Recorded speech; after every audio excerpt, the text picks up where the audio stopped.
Chelsea Zeiser. We're here at Fiber Connect in Nashville, and I'm joined by Katie Espeseth with EPB. How are you doing? I'm good. How are you? Doing very well. So tell us a little bit about yourself and what EPB is up to. So I'm Vice President of New Products at EPB of Chattanooga, and EPB is actually a municipally owned electric power distributor. We're owned by the city of Chattanooga, but we operate independently of the city in most regards. And how much fiber have you deployed so far, and how's that going? And what kind of change has it made in the community?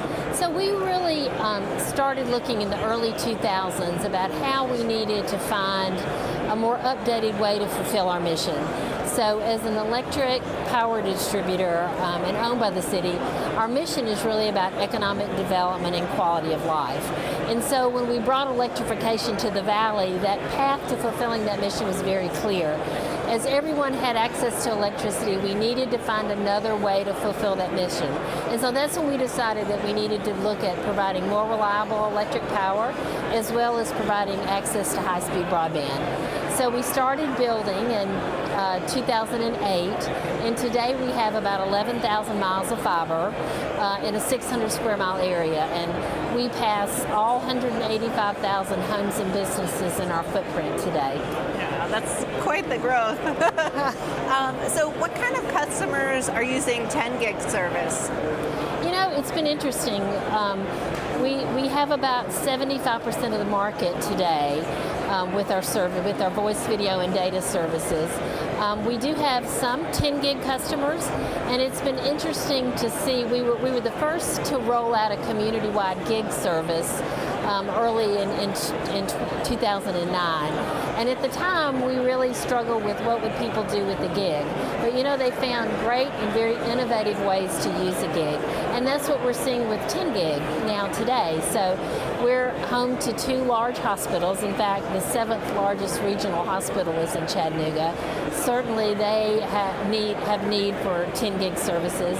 The University of Tennessee, Chattanooga is there. They certainly have need for it. We even have a few residential customers who use 10 gig services also. And I imagine with more emphasis on telehealth that, maybe that's played a role in hospitals needing that type of service. Well, certainly between telehealth and remote learning and working at home, we were in a unique position when we were all sent home suddenly to work and to learn at home, because most of our customers already had services, high-speed internet.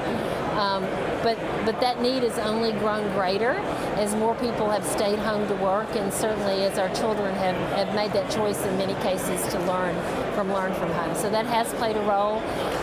The number of devices in our customers' homes is just absolutely exploding.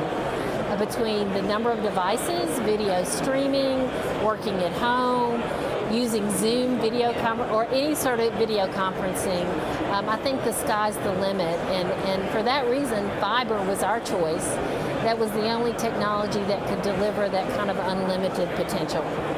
And trying to use Zoom while maybe someone is in the other room playing video games or also on Zoom. That's right. Well, your children are going to school, and you and others in the home are working at home. It's no longer about having to allocate bandwidth or decide who does what at one time. And I haven't even touched on things like gaming and watching movies and all that. So now there's really you're not held back by that. It's really your choice of what you want to do in the home. And how has EPB evolved as a service provider with this move to more high-speed broadband services? Well, as we started to decide to get into this business, what we learned was that when businesses are either looking at how they expand, how they grow, or even how they decide where to locate, they're looking for 2 things, and one of those things is more reliable electric power, and the other is access to high-speed broadband. And so we have seen people open their minds, find very unique ways to use high-speed broadband.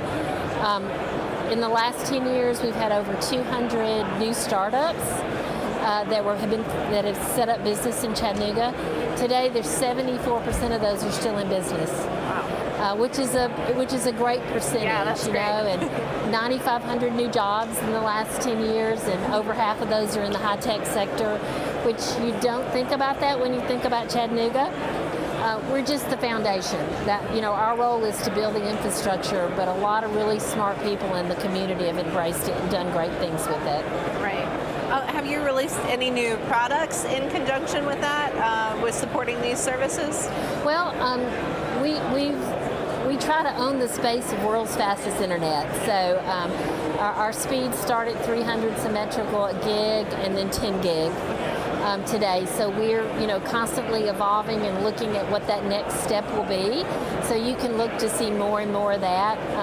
I think from a residential and from a business standpoint, coverage inside homes and businesses are synonymous now with internet to the side of your home or business. So if I subscribe to a gig, our expectation is that you have a gig anywhere inside your home.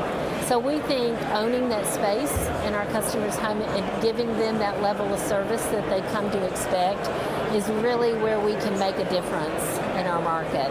Yeah, and are you looking forward to federal funding and playing a role in your growth and expansion plans at all? So we do. We're always try to stay in tune with what federal funds are available. While all of our homes have access to high-speed internet, we're not underserved or unserved.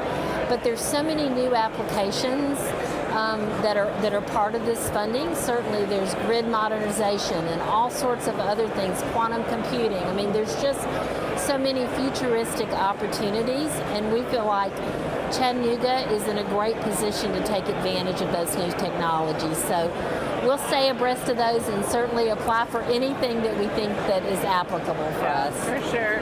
Well, thanks so much, Katie. It's been a pleasure speaking with you. Thank you so much for having us. We appreciate it. Thank you.